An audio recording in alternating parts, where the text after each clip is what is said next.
Good evening. Good evening to you all. So let's start Good today's evening, ma'am. class. Okay. Good evening. Good evening.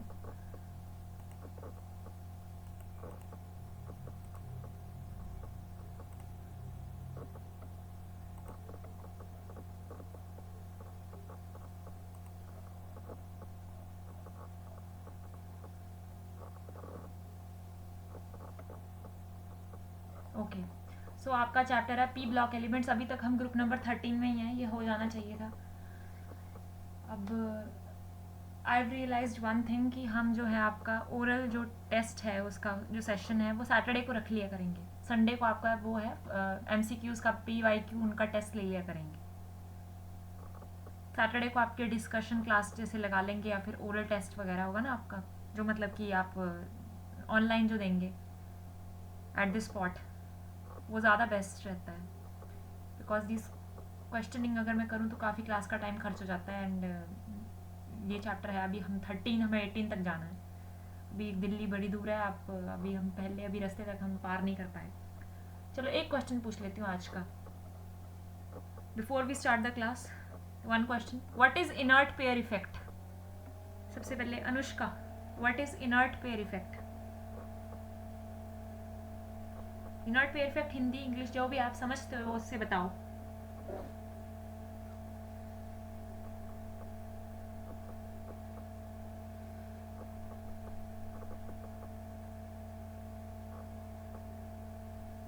Mute तो नहीं है? हाँ जी.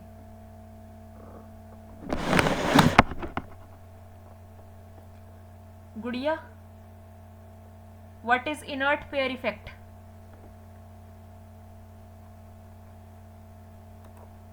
कल आपको समझाया था जो थोड़ा बहुत समझ आया. Inert pair effect. Muskan, Sophia. Ma'am जो जो एस जो रिप्रेजेंट करते हैं इनर पेयर इफेक्ट वाले की जो बैलेंस एस इलेक्ट्रॉन जो होते हैं वो हैवियर होते हैं पी ब्लॉक के, जो पार्टिसिपेट करते हैं बॉन्ड फॉर्मेशन में. हाँ थोड़ा जम आपने वो कर दिया थोड़ा जंबल. हैवियर एलिमेंट्स है ना उनके, heavier elements with higher P block के हैवियर एलिमेंट्स जिनका मास नंबर हाई है, निचले ग्रुप में इनकी पोजीशन है नीचे को है, with higher mass number, higher atomic number, large number of electrons. Heavier elements जो है ना पी ब्लॉक के, उनमें ये है कि उनके अंदर जो है डी सब शेल्स हैं, एफ सब शेल्स हैं. और हमें पता है ना डी और एफ सब शेल्स हैं वो अच्छे से जो है अंदर की जो न्यूक्लियस है उससे बाहर के वैलेंस शेल को शील्ड नहीं करते अच्छे से, ढकते नहीं है, जिस वजह से बाहर तक जो है न्यूक्लियर चार्ज पहुंच जाता है. जिस वजह से और हमारा एस जो हमें पता है ना पेनिट्रेशन पावर में जो हमारा एस है सबसे अच्छा जाता है. SPDF ये है सबसे अच्छा एस है, सबसे पुअर है एफ. सबसे ज़्यादा करीब न्यूक्लियस के एस ही जाना चाहेगा.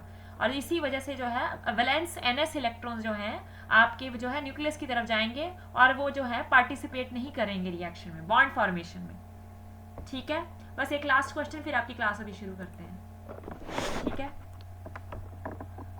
हाँ आपके जो है +1 जो ऑक्सीडेशन स्टेट है, +1 ऑक्सीडेशन स्टेट, उसकी स्टेबिलिटी का वो ट्रेंड बताओ ग्रुप नंबर 13 में. +1 +3 ऑक्सीडेशन स्टेट्स है ना स्टेबल, तो सब +1 ऑक्सीडेशन स्टेट की स्टेबिलिटी बताओ डाउन द ग्रुप कैसी है.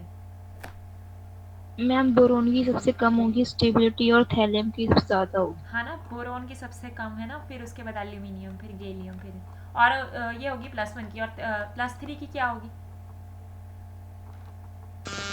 +3 की बोरोन की सबसे ज्यादा होगी. हाँ +3 की उल्टी हो जाएगी. क्यों? इनर्ट पेयर इफेक्ट होगा ना यहाँ पे. NS2 NP1 है ना, तो अंदर के डी और एफ इलेक्ट्रॉन्स पुअर शील्डिंग की वजह से इन जो बाहर वाले हैं ऐसे इलेक्ट्रॉन्स जो है इनको ढक नहीं पाएंगे और ये जो है अंदर की तरफ खिंच जाएंगे, जिस वजह से यही एक बेचारा अवेलेबल होगा बॉन्डिंग के लिए. और ये जो इफेक्ट है inert pair effect down the group है, इट इंक्रीजेस. एंड उसी मुनी में होगा हैवियर एलिमेंट्स में जिनमें डी और एफ इलेक्ट्रॉन्स होंगे. इनमें डी और एफ है ही नहीं. ठीक है. तो इनर्ट पेयर इफेक्ट नहीं शो करते. तो इनमें है +3 बाकी जो है वेरिएबल ऑक्सीडेशन स्टेट शो करते हैं +3 +1. हालांकि सबसे ज़्यादा उन्हें +1 ही पसंद है, गैलियम इंडियम थैलियम. ठीक है.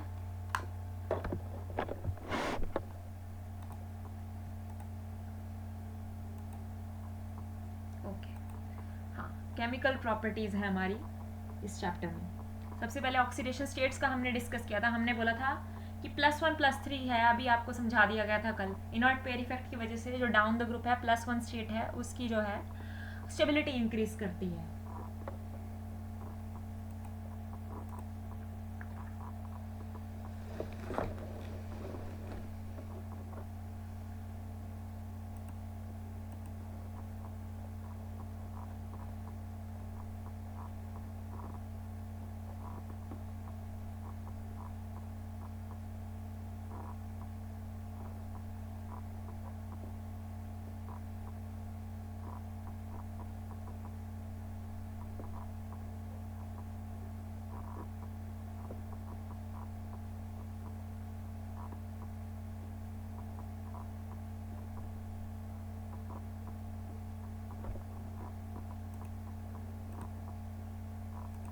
ओके,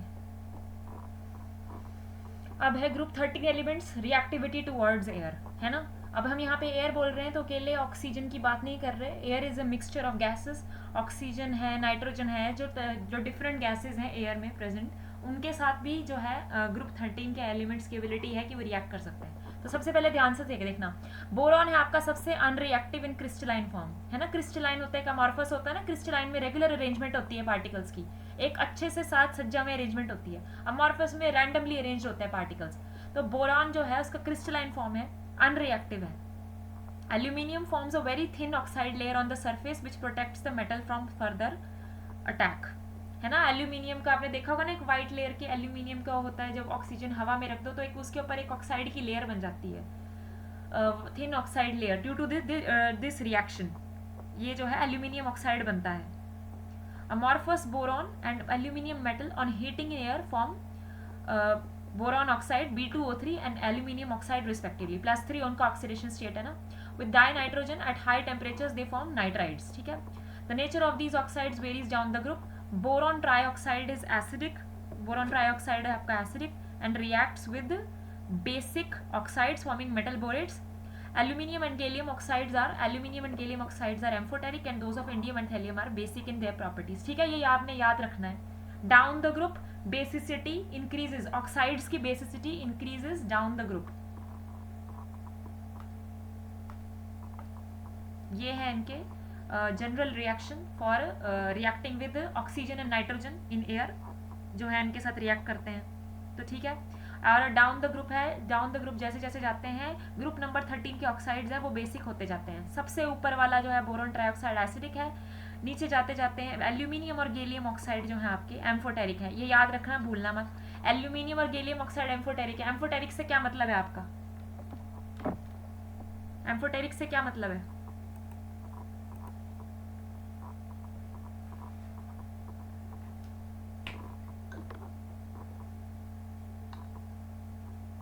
जल्दी बोलो बच्चे।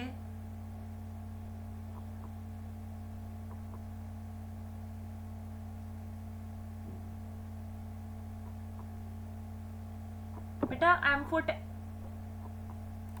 एम्फोटेरिक ऑक्साइड वो ऑक्साइड है जो या एसिड की तरह मैम जो एसिड और बेस दोनों से रिएक्ट कर सकते हैं। हाँ ठीक है, बिल्कुल। सॉल्ट एंड वाटर बनाने के लिए ना, एसिड और बेस दोनों के साथ रिएक्ट कर सकता है, ठीक है। तो आपने ये याद रख लेना है कि आपका बोरॉन ट्राइऑक्साइड जो बनता है वो एसिडिक है, नीचे जाते जाते जो है एल्यूमिनियम और गैलियम ऑक्साइड आपके एम्फोटेरिक है, और जो सबसे निचले हैं इंडियम और थैलियम वाले वो बेसिक हैं, ठीक है। चलो वेल एंड गुड, आगे बढ़ो। Reactivity towards acids and alkalis, boron जो है रिएक्ट नहीं करता, ये ध्यान से पढ़ते जाओ, ये आप ही के लिए है, सोच लो एक तरह से रिवीजन ही हो रही है। बोरॉन जो है आपका does not react with acids and alkalis even at moderate temperature, but aluminium dissolves in mineral acids and aqueous alkalis and thus shows amphoteric character, है ना। आपका एल्यूमिनियम जो है वो रिएक्ट कर लेता है मिनरल एसिड्स और एक्वस एल्कलीज के साथ and shows amphoteric character, acids और बेसिस दोनों के साथ। बोरॉन नहीं रिएक्ट करता। Aluminium dissolves in dilute HCl and liberates di hydrogen, aluminium जो है HCl के साथ रिएक्ट करके डाई हाइड्रोजन बनाएगा। However, concentrated nitric acid renders aluminium passive by forming a protective oxide layer. ये भूलना मत, ये बहुत इंपॉर्टेंट है, ये बहुत इंपॉर्टेंट लाइन है। कॉन्सेंट्रेटेड पूछ लेते हैं ना कि कॉन्सेंट्रेटेड निट्रिक एसिड के साथ रिएक्शन हुआ तो क्या रिएक्शन का क्या आउटकम हुआ, तो आपको ऑप्शंस दे दिए जाएंगे।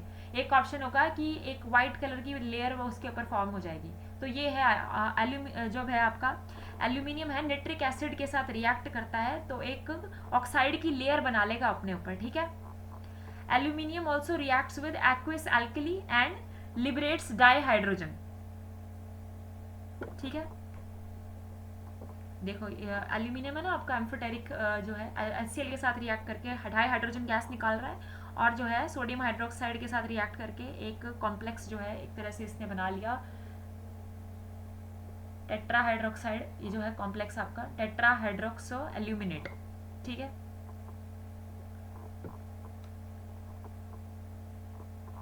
अब है आपके ग्रुप नंबर 13 की जो रिएक्टिविटी है टुवर्ड्स हैलोजेंस। हैलोजेंस पता है ना क्या है ना, हैलोजेंस क्या है गुड़िया, गुड़िया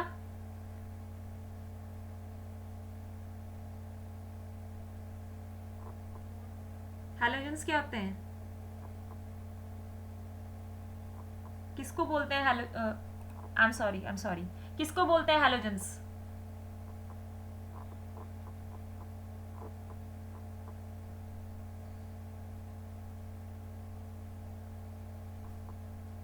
मैम ग्रुप 17 के एलिमेंट्स को।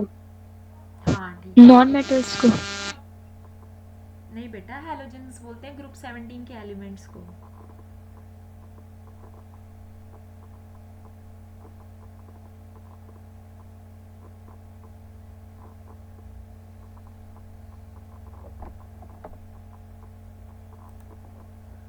रिएक्टिविटी टुवर्ड्स हैलोजेंस, अब ये है आपके ग्रुप नंबर 13 के एलिमेंट्स हैं उनकी रिएक्टिविटी हैलोजेंस के साथ। ये एलिमेंट्स हैं रिएक्ट करते हैं हैलोजेंस के साथ। हैलोजेंस आपके जो है क्लोरीन, ब्रोमीन, आयोडीन, फ्लोरीन, ये हैं आपके ग्रुप नंबर 17 के एलिमेंट्स, उनकी बात कर रहे हैं हैलोजेंस।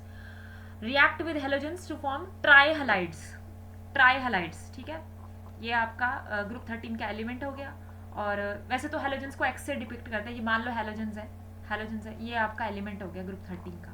सो ये ट्राईहलाइड्स बनाते हैं being trivalent state, being the most common oxidation state, the common oxidation state is +3। तो ये है कॉमन रिएक्शन,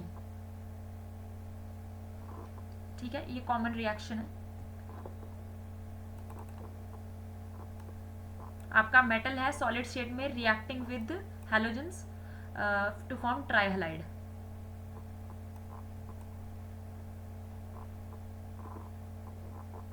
ये देखो white fumes appear around the bottle of anhydrous aluminium chloride and give reason. Anhydrous aluminum chloride is partially hydrolyzed with atmospheric moisture to liberate HCl gas. Moist HCl appears white in color. इस तरह के questions भी आपसे पूछ लेते हैं। Anhydrous का मतलब है कि वाटर मॉलिक्यूल्स उसके साथ अटैच्ड नहीं है, ठीक है। Aluminium chloride is partially hydrolysed, सबसे पहले नीचे वाला करना है।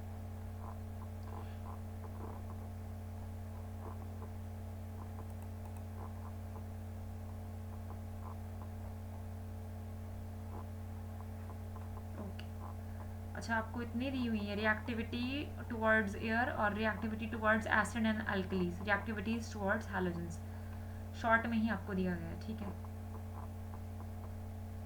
Important trends and anomalous properties of boron. Anomalous मतलब कि थोड़ा जो है ना ग्रुप के, हम बोलते हैं ना ग्रुप में सब एलिमेंट सेम है, तो यहाँ पे अनोमलस प्रॉपर्टीज ऑफ बोरॉन मतलब कि हमने देखा कि जो ग्रुप है उनमें जो फर्स्ट एलिमेंट है वो बाकी एलिमेंट से थोड़ा हटके है, डिफरेंट है, थोड़ी जो है ग्रुप की प्रॉपर्टीज है उनसे अलग प्रॉपर्टीज शो करेगा, जिनको बोलेंगे anomalous properties.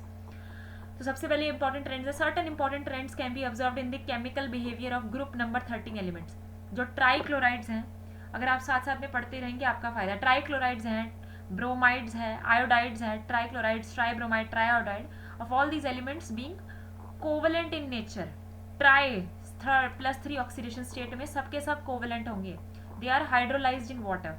Species like tetrahedral जो है आपका ग्रुप 13 का ये है element, and octahedral species except in boron exist in aqueous medium. The monomeric halide trihalides being electron deficient are strong Lewis acids. Boron trifluoride easily reacts with Lewis bases such as ammonia to form complete octet around boron. आपका जो ये ना boron, ये आपने पढ़ा नहीं था कि जो है हमारे कई ऐसे एलिमेंट्स हैं, और जो ऑक्टेट थ्योरी पढ़ी थी ना आपने, ऑक्टेट थ्योरी कॉसेल ल्यूइस की बोलते हैं, हर एलिमेंट रिएक्ट करता है ताकि उसके जो है वैलेंस शेल में 8 इलेक्ट्रॉन्स हो और कुछ में 2 हैं तब भी स्टेबिलिटी हो। ड्यूप्लेट और ये है ऑक्टेट होना चाहिए। तो हमारा बोरॉन है उसको ऑक्टेट चाहिए, 5 है ना उसको 3 चाहिए, है ना। लेकिन उसका जो है ऑक्टेट कंप्लीट नहीं होता, ऑक्टेट उसका कंप्लीट नहीं होता है। और ये है, मैं आपको बता दूं, BH3 है, ये नहीं बनता। BF3 बन सकता है लेकिन BH3 नहीं बनेगा, बोरॉन ट्राईहाइड्राइड नहीं बनता, ठीक है।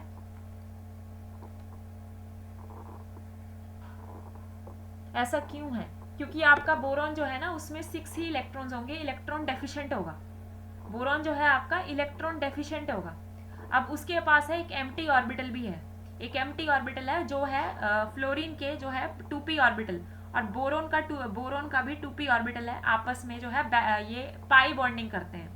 पाई बॉन्डिंग करने की वजह से जो है आपस में इलेक्ट्रॉन शेयरिंग हो जाती है, जिस वजह से फ्लोरीन जो है एक तरह से डोनर का काम करता है। मतलब इसके अंदर जो है ना चाह है कि मुझे थोड़े इलेक्ट्रॉन मिले, और फ्लोरीन जो इसको दे सकता है। जो और हाइड्रोजन हमारे पास है उसके पास एक ही इलेक्ट्रॉन है, वो तो खुद चाहता है, तो वो नहीं, वो पूरी कर सकता। Back bonding is the concept due to which BF3 exist but BH3 does not exist, ठीक है।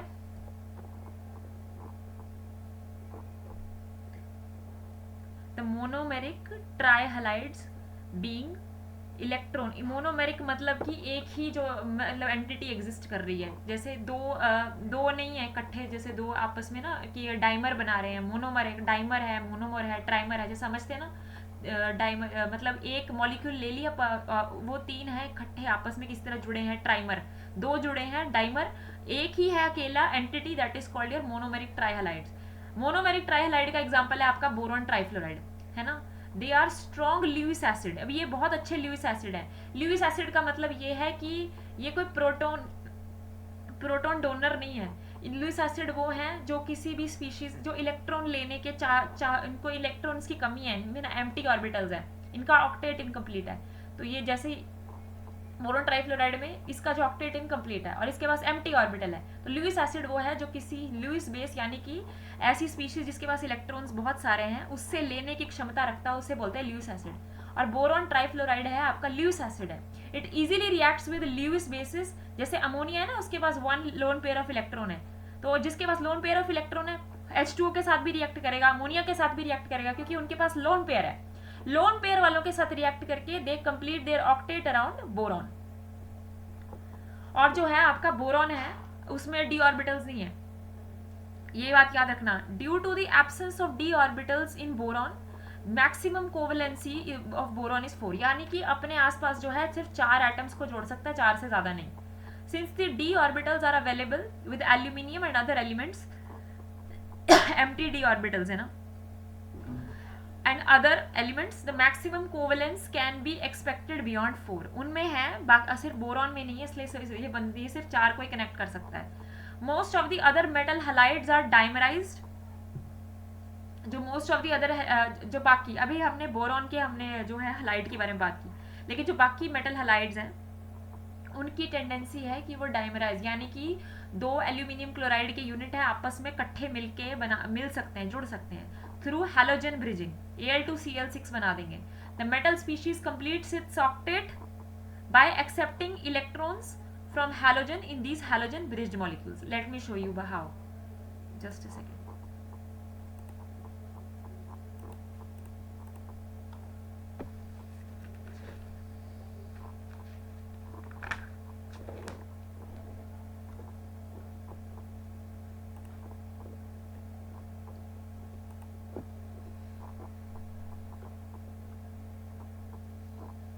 आपका जो है बोरॉन ट्राइक्लोराइड है, जैसे ना boron trifluoride, boron trichloride, boron का साइज ये जो है एक मोनोमर की तरह ही एग्जिस्ट करते हैं, मोनोमर की तरह, यानी कि ये एक ही एंटिटी होगी, इसके साथ कोई जो दूसरा बोरॉन ट्राइफ्लोराइड के मॉलिक्यूल नहीं जुड़े होंगे। क्यों? क्योंकि बोरॉन का साइज इतना छोटा है कि ये और जो है ज़्यादा अपने आसपास अकोमोडेट नहीं कर सकता एटम्स, इसकी कैपेसिटी इतनी है, 4 से ज़्यादा नहीं कर सकता।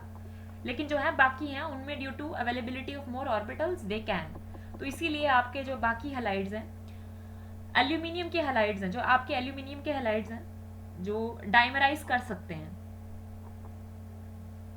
Covalent halides of aluminium covalent nature के होते हैं। जैसे आपका एग्जांपल है, मैंने कल भी दिया, AlCl3, it exist in the dimeric structure है इसका ये। अब ये एक है आपका AlCl3, अब ये दूसरे जो है अपने ऑक्टेट कंप्लीट, यहाँ पे भी इलेक्ट्रॉन डेफिशिएंट है ये, तो ये क्या करेगा, साझेदारी कर लेगा साथ इसमें, और ऊपर से इसमें एम्प्टी ऑर्बिटल्स भी हैं, स्पेस भी काफ़ी बोरॉन के कंपैरिजन में ज़्यादा है, इस वजह से जो है दूसरे जो है एसोसिएट कर लेगा दूसरे एल्यूमिनियम ट्राइक्लोराइड के साथ। इस तरीके से स्ट्रक्चर बन जाएगा। अब यहाँ पे है, इसके पास तो है इलेक्ट्रॉन्स, तो है ना, तो ये इसको दे सकता है, ये इसको दे सकता है, ये इसको दे सकता है, इसकी कमी पूरी कर सकता है, तो ये इस तरीके से है। अब ये आपकी एक एंटिटी है एल्यूमिनियम ट्राइक्लोराइड की, ये आपकी दूसरी एंटिटी है ना, एल्यूमिनियम ट्राइक्लोराइड की, और यहाँ पे जो कोऑर्डिनेट बॉन्डिंग हो रही है, कोऑर्डिनेट बॉन्डिंग, और ये जो है पूरा डाइमर की तरह एग्जिस्ट कर रहा है आपका एल्यूमिनियम ट्राइक्लोराइड। ये पूरा मॉलिक्यूल जो है कोवेलेंट बॉन्डिंग में है। आप इसे पानी में डालोगे ये घुल जाएगा, पानी में डालोगे ये अलग हो जाएगा। क्यों? क्योंकि ये आपके जो एल्यूमिनियम ट्राइक्लोराइड है उसकी हाइड्रेशन एंथैल्पी बहुत ज़्यादा है। हाइड्रेशन एंथैल्पी मतलब कि जब इनको अलग करेंगे तो एनर्जी जो वाटर मॉलिक्यूल्स के साथ एसोसिएट करेंगे ना ये, तो जो एनर्जी निकलेगी वो काफ़ी ज़्यादा होगी। अभी एनर्जी तो कम करने ही चाहते हैं हर जो सिस्टम है। अब बोलेंगे अगर हाइड्रेशन से मेरी एनर्जी कम हो रही है तो ये हाइड्रेशन में जाना पसंद करेंगे, ये टूट जाएगा, पानी में जाते, ठीक है।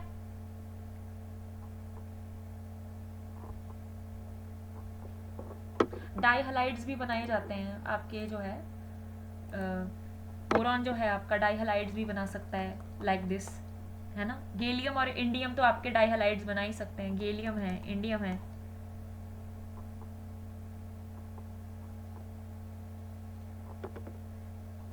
और आपका आपने अगर पढ़ा होगा ना कि वो एरोमेटिसिटी में अगर आपने जो रिएक्शंस पढ़े होंगे, आपका एल्यूमिनियम ट्राइक्लोराइड है बीइंग अ ल्यूइस एसिड। अब आपके जो है ना ये जो जितने भी ट्राइहलाइड्स हैं ये सब के सब ल्यूइस एसिड है। ल्यूइस एसिड के बारे में बताया ना, जिनमें जो है इलेक्ट्रॉन्स की कमी है, उनके अंदर इलेक्ट्रॉन्स की ना बहुत कमी है, ऑर्बिटल्स एम्प्टी हैं, तो उन्हें क्या चाहिए, एक ल्यूइस बेस के साथ, ल्यूइस एसिड है उसको ज़रूरत है एक ल्यूइस बेस की, और ल्यूइस बेस वो है जिसके पास इलेक्ट्रॉन्स हैं। तो ल्यूइस बेस और ल्यूइस एसिड जो है इसे देगा, मतलब कि दान देगा इलेक्ट्रॉन्स जो हैं। This is the reaction. और आपके वो जो है ग्रुप नंबर 13 के हैलाइड्स हैं जो है ल्यूइस एसिड्स हैं, इलेक्ट्रॉन डेफिशिएंसी है ना। और इसी ल्यूइस एसिड कैरेक्टर की वजह से हमारा जो एल्यूमिनियम ट्राइक्लोराइड है, आपने वो रिएक्शन पढ़ा होगा ना, Friedel-Crafts alkylation, Friedel-Crafts acylation, COCH3 जो है, COCH3 एसाइलेशन या अल्काइलेशन जो है, आपकी बेंजीन रिंग पे जो है एडिशन करवाना है ना, जो रिएक्शन होता है बेंजीन रिंग पे इसका एडिशन करवाना, ये है इसी की हेल्प से किया जाता है एल्यूमिनियम ट्राइक्लोराइड से। मैकेनिज्म है लंबा।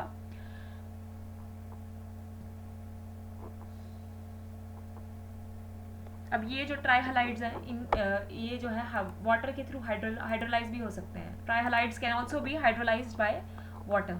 जैसे कि बोरॉन के ट्राइहलाइड्स हैं, अगर वो रिएक्ट करेंगे पानी के साथ तो वो बना देंगे मोनोबेसिक H3BO3। मोनोबेसिक है ये नहीं रिलीज कर सकती जी, इसका रीज़न भी बताती हूँ मैं। वही बात है ना, रीज़न यही है कि आपका बोरॉन जो है इलेक्ट्रॉन डेफिशिएंट है, जिस वजह से जो है ये इलेक्ट्रॉन्स लेना पसंद करेगा। तो ये कोई भी ल्यूइस एसिड है, वाटर है, अमोनिया है, उनके साथ जो जिनमें लोन पेयर ऑफ इलेक्ट्रॉन्स हैं उनके साथ जो है रिएक्शन कर लेगा, उनसे इलेक्ट्रॉन्स ल्यूइस बेसिस के साथ रिएक्शन करेगा, उनसे इलेक्ट्रॉन्स लेने की चाह रखेगा। ट्राई बेसिक नहीं है ये, ठीक है। ये आपका रिएक्शन है बोरॉन ट्राइहलाइड्स का। और एल्यूमिनियम ट्राइहलाइड्स का क्या रिएक्शन है पानी के साथ? एल्यूमिनियम ट्राइहलाइड है आपके, क्योंकि it forms aluminium trihydroxide plus the acid of the corresponding halide. Okay.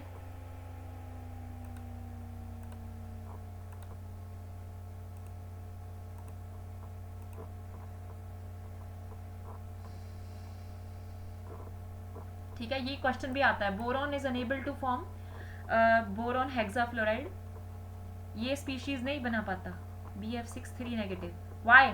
Due to non availability of d orbitals boron is unable to expand its octet, therefore the maximum covalence of boron can not exceed 4। ठीक है, ये बता दिया गया आपको।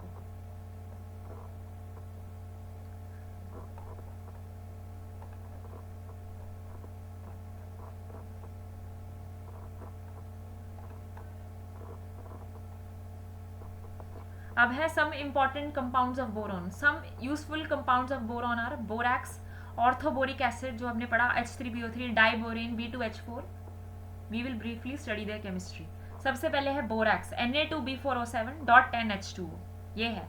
It is the most important compound of boron. In fact it contains the tetra nuclear units, ये इसके units हैं, ये जो है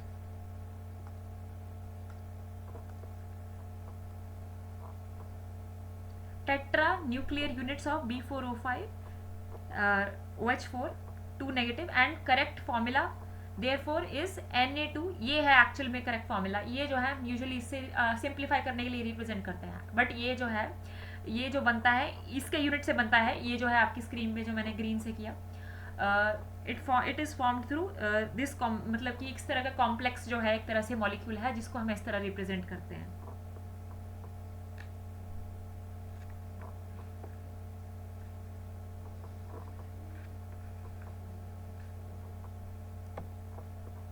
ठीक है, बोरैक्स जो है आपका डिसॉल्व करता है पानी में। Borax dissolves in water to give an alkaline solution. NCERT में काफी मतलब कि ना कम करके दिया गया है आपको ना।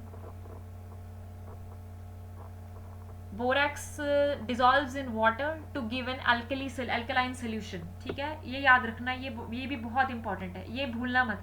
बोरैक्स जो है, बोले बोरैक्स पानी में घुलेगा तो क्या होगा, क्या कौन सा सोल्यूशन देगा, अल्कलाइन। क्यों? Due to the formation of NaOH।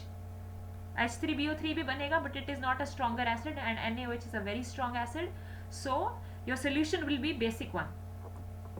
और ये जो है एक बड़ा ही इंपॉर्टेंट है, ये आपने बोरैक्स बीट टेस्ट है, ये बहुत इंपॉर्टेंट है कलर्ड आयंस का जो है आइडेंटिफाई करने के लिए। बोरैक्स बीट टेस्ट में क्या होता है कि जो है आपका बोरैक्स है, इट फर्स्ट जब हम बोरैक्स को हीट करेंगे, वो अपने जो है वाटर मॉलिक्यूल जो उसके साथ अटैच्ड है, वो उन्हें मतलब कि लूज करता रहेगा, और फिर धीरे धीरे जो है इसका वॉल्यूम इंक्रीज करता रहेगा, यानी कि स्वेल हो जाएगा, एक जो है मोती की तरह लगने लग जाएगा, एक ट्रांसपेरेंट मोती की तरह। अब उस मोती के ऊपर जो है हम जो कलर्ड सॉल्ट्स है ना, हमें आइडेंटिफाई करने, हम उसको फेंकेंगे, उसको फ्लेम में लेके जाएंगे, तो जो है डिफरेंट कलर्स जो है फ्लेम के बनेंगे, उससे हमें पता लगेगा बंसन बर्नर पे। अब हर मेटल जो है, अब हमें पता है ना ट्रांजिशन जो है, अगर आपने सीरीज आपको याद होगी, कोबाल्ट है, निकल है, क्रोमियम आयन है, कॉपर आयन है, ये जो आयन है इनके सॉल्ट है ना, अगर इस कलर्ड आयन के सॉल्ट्स होंगे, ये टेस्ट देते हैं, बोरैक्स बीट टेस्ट है जो आपका पॉपुलर। बंसन बर्नर फ्लेम में डालेंगे बोरैक्स के ऊपर, तो जो ये सॉल्ट है पर्टिकुलर, ये जो है बोरैक्स के जो बाई प्रोडक्ट बना B2O3, उसके साथ रिएक्शन करेंगे और मेटाबोरेट्स बनाएंगे। अब डिफरेंट मेटाबोरेट्स हैं, डिफरेंट कलर देंगे आपके बंसन बर्नर के साथ। क्या है, on heating borax first it loses water molecules and swells up. On further heating it turns into a transparent liquid, जो कि सॉलिडिफाई कर जाएगा into glass like material known as borax bead. Borax bead बन जाएगा। अब ये borax Beed का reaction ये आपने याद रखना है, ये बहुत इंपॉर्टेंट है, ये बहुत इंपॉर्टेंट है। Na2B4O7.10H2O, ठीक है, that is made from this unit B4O5, units of B4O5 OH4 2 negative tetra nuclear units. Okay, tetra nuclear units 4 units हैं इसके, जो हैं आपस में अटैच होते हैं। एक्चुअल फॉर्मूला है ये। तो क्या हम बोल रहे थे कि मेटाबोरेट्स बनेंगे ना आपके, ये रिएक्शन आपने याद रखनी है। पहले हम जब ये है बोरैक्स को हीट करेंगे, तो वो अपने जो वाटर मॉलिक्यूल्स हैं उन्हें जो है लूज करेगा, फिर बनेगा आपका सोडियम मेटाबोरेट। वाटर मॉलिक्यूल्स है, लूज करेगा सोडियम मेटाबोरेट, जो कि बाद में जो है इसे और हीट करेंगे तो ये टूट जाएगा। सोडियम जो है sodium borate plus boric anhydride बनेगा आपका, ठीक है।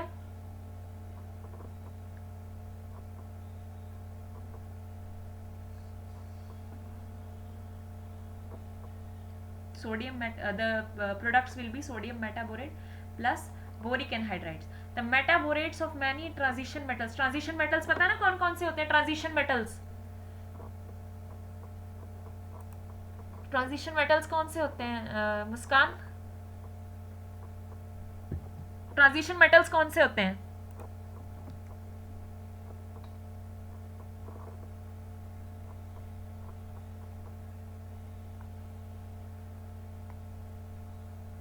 कौन से? Ma'am D block. हाँ ठीक है, क्यों बोलते हैं इनको ट्रांजिशन मेटल्स?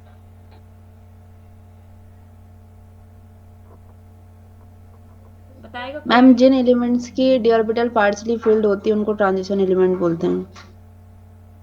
हाँ ठीक है, ट्रांजिशन का मतलब क्या होता है? ट्रांजिशन का मतलब होता है जो है हम रिप्रेजेंटेटिव एलिमेंट्स में जो है एस और पी ब्लॉक से हम transition metal, I am sorry, हाँ पार्शियली फिल्ड डी ऑर्बिटल है, बट ट्रांजिशन का मतलब क्या होता है इंग्लिश में, क्या होता है?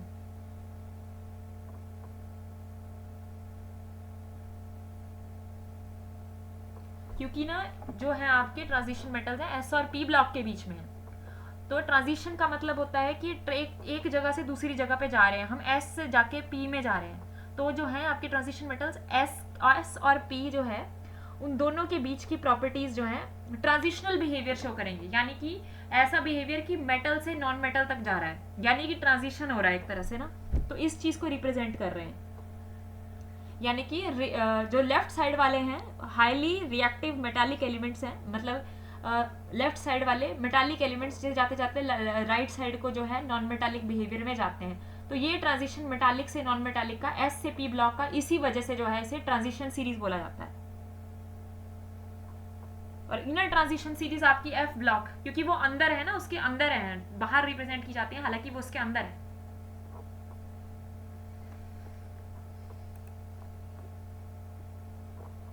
जो मेटाबोरेट्स हैं of many transition metals they have characteristic colours. आपके ट्रांजिशन मेटल्स हो गए जैसे ट्रांजिशन मेटल के सॉल्ट्स हो गए, कोबाल्ट है, निकल है, क्रोमियम है, कॉपर है, निकल आयन, मैंगनीज आयन, ये जो है इनके सॉल्ट्स जो हैं जब इस मेटाबोरेट, जब ये आपके बोरिक एनहाइड्राइड जो है B2O3 है ना, इसके साथ जब है रिएक्शन देंगे तो जो है डिफरेंट मेटाबोरेट्स बनेंगे जिनका कैरेक्टरिस्टिक कलर होगा, एंड देयरफॉर हम जो है पर्टिकुलर एलिमेंट को आइडेंटिफाई कर सकते हैं। जैसे फॉर एग्जांपल है बोरेक्स बीड है, जैसे कोबाल्ट का मान लो, कोबाल्ट का ऑक्साइड है, तो उसके लिए जो है जो बनेगा कोबाल्ट मेटाबोरेट, दैट उसका कलर होगा आपका ब्लू, उसका कलर होगा आपका blue colour.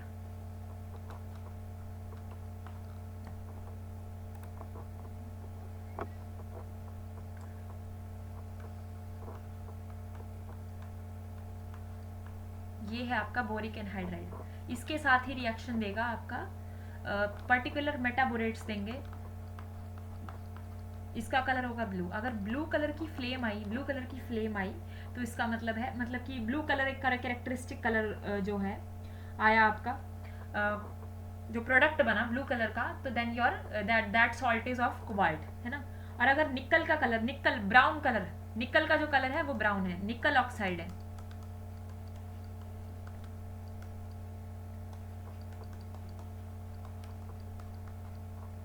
Brown colour, brown.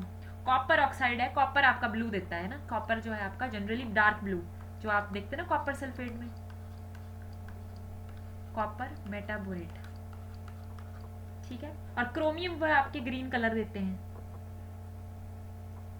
ये मेटाबोरेट्स जो हैं इनसे दोबारा से मेटल मिल सकता है जब हम इन्हें रिड्यूस करेंगे बाय रिएक्टिंग विद कार्बन, ठीक है।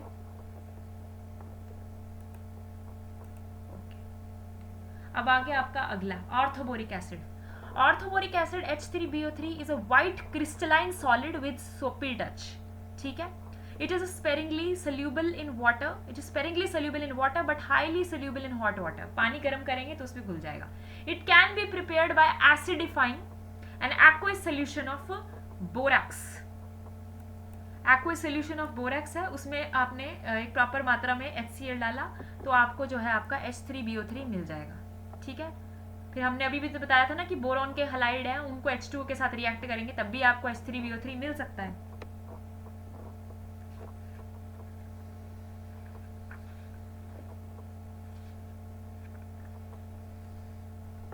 ठीक है. It has also formed by the hydrolysis reaction with water or dilute acid of most boron compounds, halides, hydrides, etc. It has a layer structure. एक layer structure होगी in which planar borate unit, एक layer वाली planar layer structure होगी.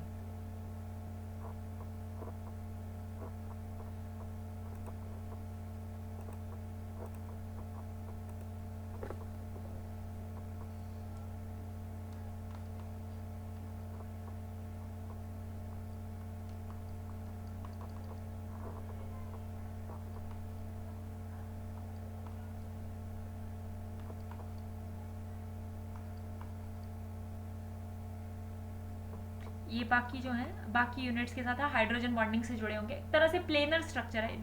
Don't look at this. Planar structure है इनका. बाकी भी units हैं प्लेनर जो है उसके साथ ही एसोसिएटेड होंगे. I will show you the structure later. Notes भेज दूंगी आपको, उसमें देख लेना. अभी थोड़ा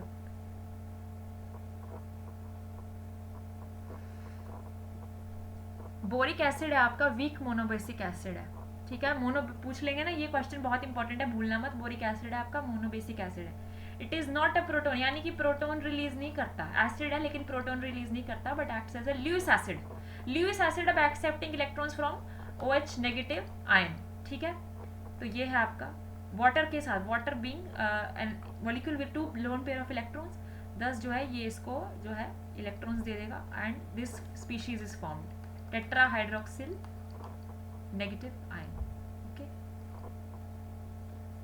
ये स्पीशीज बनेगी with hydronium ion. This will be the reaction. ये भूलना मत, ये रिएक्शन बहुत इंपॉर्टेंट है. अब जो है हम आपके ऑर्थोबोरिक एसिड अगर हम उसको हीट करेंगे above 370 kelvin, it forms metaboric acid which on further heating yields boric anhydride. ये आपका स्ट्रक्चर. हाँ, ये आपका structure of boric acid planar structure है. sp2 हाइब्रिडाइज्ड है. इसमें sp2 हाइब्रिडाइजेशन है, ट्राइगोनल प्लेनर. जैसे प्लेनर स्ट्रक्चर है आपके बोरिक एनहाइड्राइड की. Why is boric acid considered as a weak acid? ये weak क्यों है?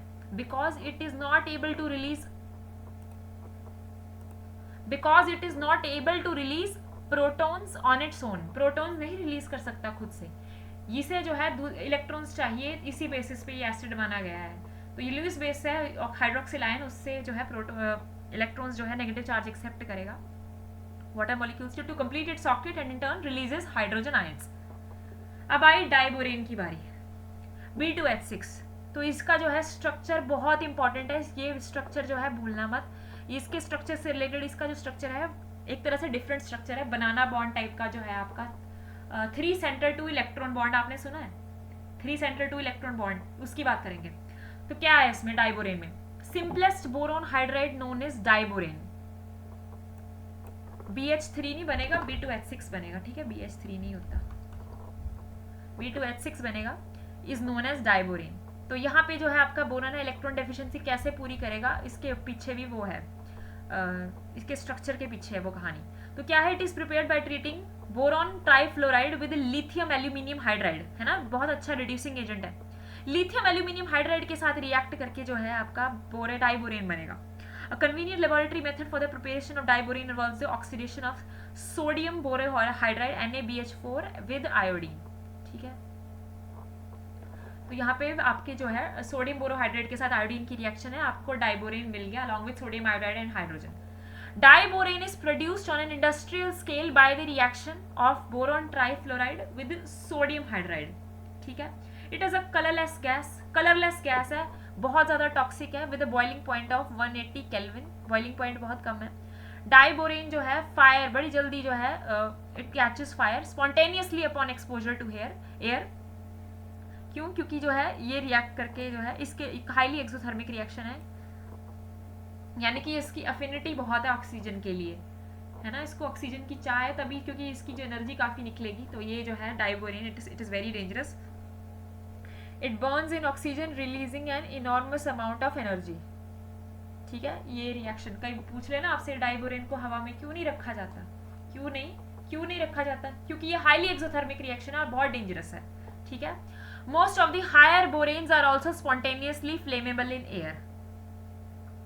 Boranes are readily hydrolyzed by water to give boric acid.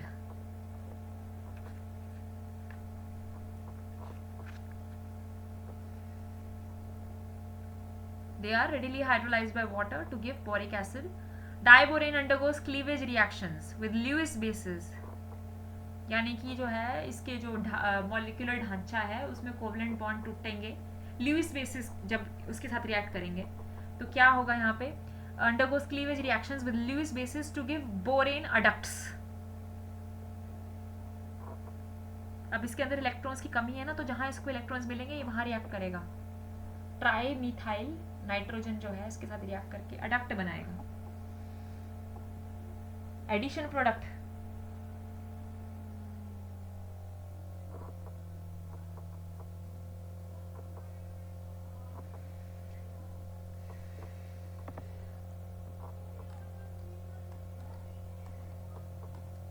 अब reaction of ammonia with diborane, ammonia का reaction है diborane के साथ जो है यील्ड करता है एक बहुत ही इंपॉर्टेंट प्रोडक्ट जिसको हम बोलते हैं inorganic benzene, B3N3H6। Reaction of ammonia with diborane gives initially B2H6.2NH3 which is formulated as this। ये कॉम्प्लेक्स बनेगा, अमोनिएटेड कॉम्प्लेक्स है, अमोनिया लाइगेंड्स है इसमें, बोरॉन का ये कॉम्प्लेक्स बनेगा, boron is able to form complexes. Further heating with coordination number not more than 4, okay. Further heating gives borazine, जो आपका इनऑर्गेनिक बेंजीन भी बोलते हैं आपका बोराजाइन। तो बोराजाइन क्या है आपका, इनऑर्गेनिक बेंजीन है। क्या स्ट्रक्चर है इसका, इसका स्ट्रक्चर है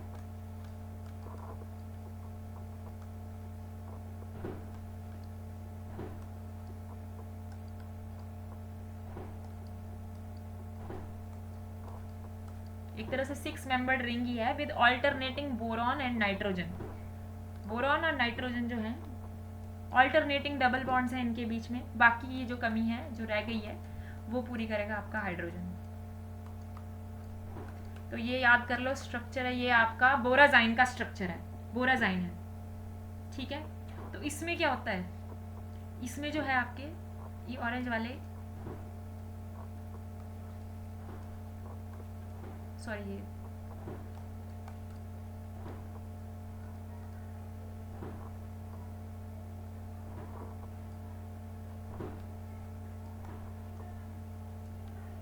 ब्राउन वाले बोरॉन के ऑर्बिटल्स। तो क्या बोला मैंने, बोराजाइन जो है आपका इनऑर्गेनिक बेंजीन है, क्योंकि इसकी जो फिजिकल प्रॉपर्टीज है, फिजिकल प्रॉपर्टीज जो हैं वो बेंजीन के साथ रिजेंबल करती हैं, और जो दोनों हैं उन दोनों में सेम नंबर ऑफ इलेक्ट्रॉन्स हैं, both of them are isoelectronic। it has a planar ring structure, एक planar ring structure है जिसमें बोरॉन नाइट्रोजन दोनों हैं sp2 हाइब्रिडाइज्ड, इसका भी sp2 ये भी sp2 हाइब्रिडाइजेशन है। लेकिन जो है बेंजीन से ये डिफर करता है in the formation of pi bonds, pi bonds की जो है उसमें डिफर करता है। पाई बॉन्ड, अब वहाँ पे जो है म्यूचुअल पाई बॉन्डिंग है, दोनों जो है इलेक्ट्रॉन क्लाउड जो है दोनों कंट्रीब्यूट कर रहे हैं, पर यहाँ पे जो है इलेक्ट्रॉन जो है कंट्रीब्यूशन होकर होगी ना, तो यहाँ पे कोऑर्डिनेट बॉन्डिंग होगी। यहाँ पे नाइट्रोजन दे रहा है इसके एम्प्टी, इसका जो है एम्प्टी पर जो है ऑर्बिटल sp2 हाइब्रिडाइजेशन है ना, तो जो px py pz है ना, और एक s है, तो ये तो चले गए हाइब्रिडाइजेशन में, इन्होंने तो बना दिए। अब ये परपेंडिकुलर ऑर्बिटल है pz, परपेंडिकुलर pz है, ऊपर है एम्प्टी बोरॉन का, नाइट्रोजन का फील्ड है, तो इसने इसको दे दिए, ठीक है, हर जगह इसने इसे दी है, यहाँ पर भी it is giving to boron, मतलब कि बोरॉन का जो एम्प्टी ऑर्बिटल है वो नाइट्रोजन की फील्ड ऑर्बिटल के साथ कोऑर्डिनेट कर रहा है, डोनर और एक्सेप्टर का वो है रिलेशन बन गया। और आपको पता है ना बेंजीन का स्ट्रक्चर, आप अगर ऑर्बिटल स्ट्रक्चर पता है, आपने ये बनाए हो ऑर्बिटल्स, तो वहां पे ऐसा नहीं होता, कोऑर्डिनेट बॉन्डिंग नहीं होती, वहां एक पाई बॉन्ड है, कोवेलेंट पाई बॉन्डिंग।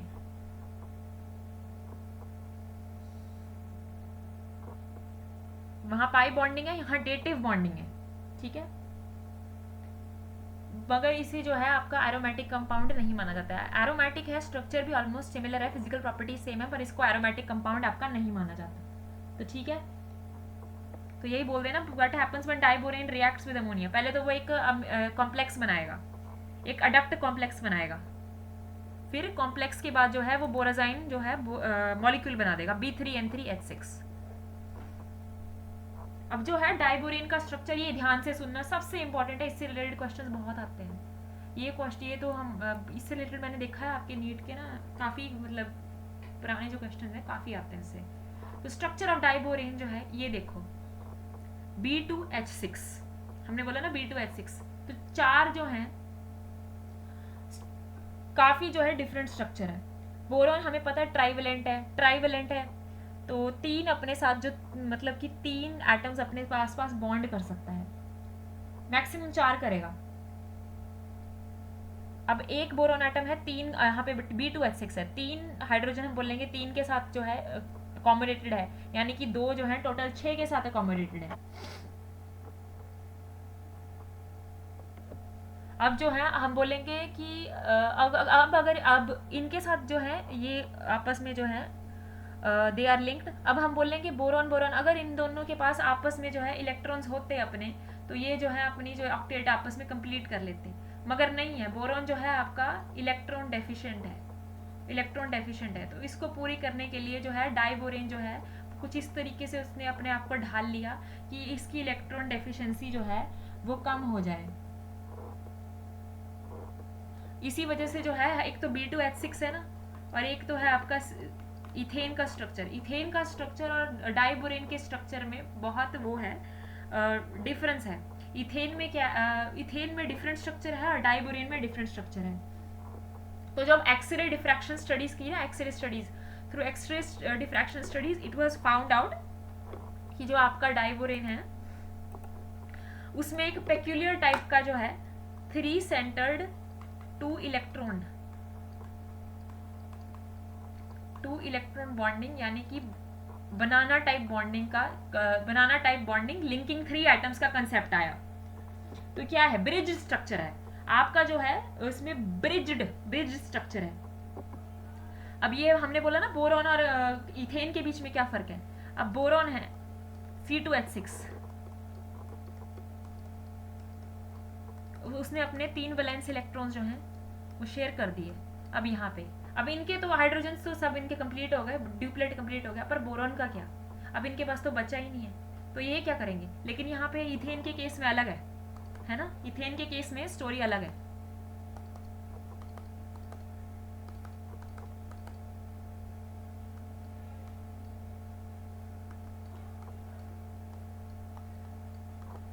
यहाँ पर जो है इसके पास अवेलेबिलिटी है इलेक्ट्रॉन्स की कि ये आपस में जो है बॉन्ड बना ले, ठीक है, आपस में डबल बॉन्ड बना ले। I'm सॉरी 2 है, ये इथेन की बात कर रही हूँ मैं।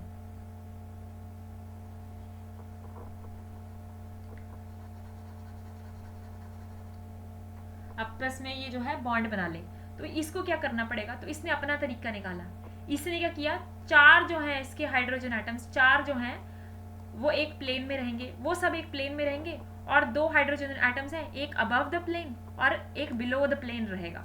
और ये जो दोनों हाइड्रोजन एटम्स हैं इनका जो है साझेदारी इन दोनों बोरोन एटम्स के साथ होगी, दोनों की। और ये जो है 3 सेंटर, यानी कि ऊपर यहाँ यानी कि बोरोन हाइड्रोजन बोरोन, नीचे भी बोरोन हाइड्रोजन बोरोन, और ये जो है 2 इलेक्ट्रॉन्स जो होंगे ना, ये जो 2 ये तीनों की तीनों शेयर करेंगे, बोरोन हाइड्रोजन बोरोन। क्या स्ट्रक्चर होगा इसका,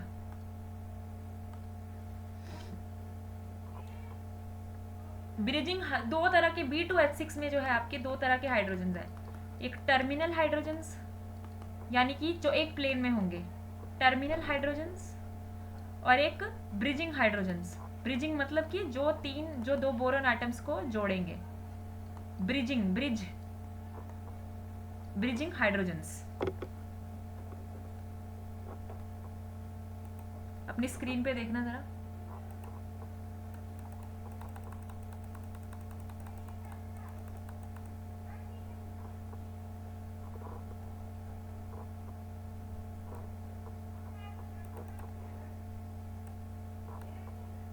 ये देखो, जैसे ये ना 4, इसने एक तरीका निकाला, तो इसने बोला कि हम इस तरीके से कर लेते हैं कि इलेक्ट्रॉन्स जो हैं हम सारे शेयर कर लेंगे। यहाँ पे जो है 2 सेंटर, यहाँ पे इलेक्ट्रॉन्स जो हैं 2 ही इलेक्ट्रॉन होंगे, 2 इलेक्ट्रॉन 3 सेंटर, एक अबव द प्लेन एक बिलो द प्लेन। अब ये जो है टर्मिनल है आपके जहाँ टिक कर रही हूँ, और ये जो है above the plane below the plane आपके ब्रिजिंग हाइड्रोजन्स हैं।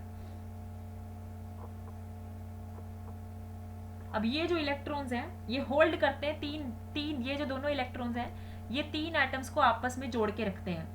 यहाँ पर भी सेम कहानी नीचे भी है ना, 3 एटम्स को आपस में जोड़ के रखते हैं।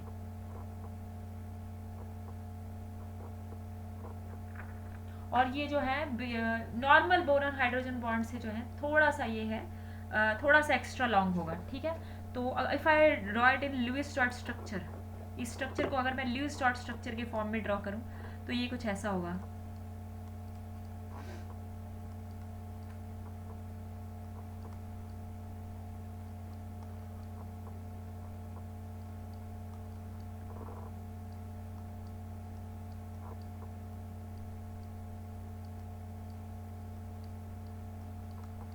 ठीक है,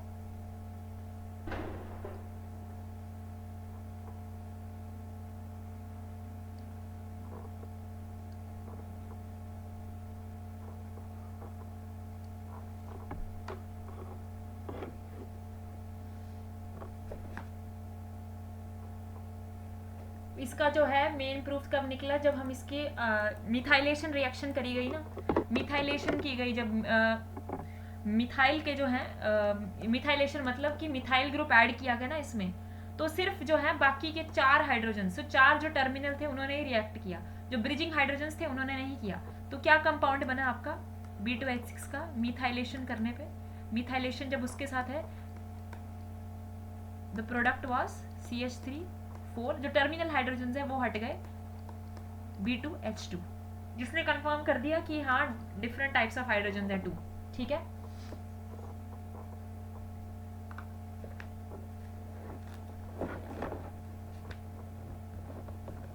अब मैं इसका ऑर्बिटल स्ट्रक्चर अगर आपको एक्सप्लेन करूँ तो डाइबोरेन का ऑर्बिटल स्ट्रक्चर, तो ऑर्बिटल स्ट्रक्चर क्या है, सबसे पहले तो है आपका बोरॉन है, सबसे पहले हम बोरॉन की ग्राउंड स्टेट में ड्रॉ करेंगे। क्या है 1 5 है ना इसका, 1s2 2s2 2p1 है ना, यानी कि लेट्स इग्नोर 1s, 2s है 2 इलेक्ट्रॉन्स है, 2p है 1 2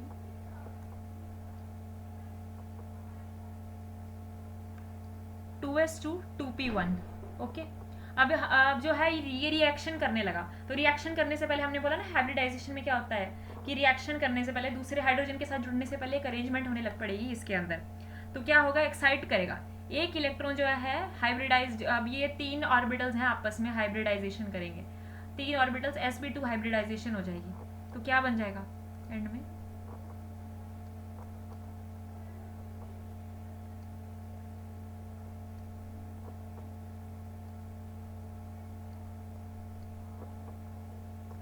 ये है इलेक्ट्रॉन जो है यहाँ पे जंप किया, ठीक है, हाइब्रिडाइजेशन हो गया, हालांकि इसकी एनर्जी ज़्यादा हो गई बट यहाँ पे रिएक्शन करने पे कम हो जाएगी, ठीक है।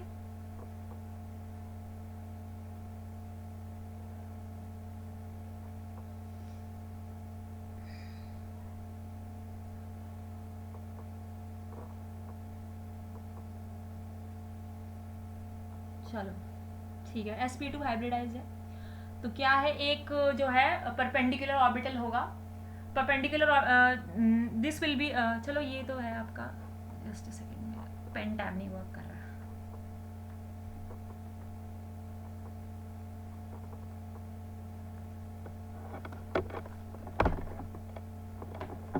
थोड़ी मेरे लैपटॉप में थोड़ी दिक्कत आ रही है, मेरा पेन टैब है थोड़ा वर्क नहीं कर रहा है, so I will end the class today.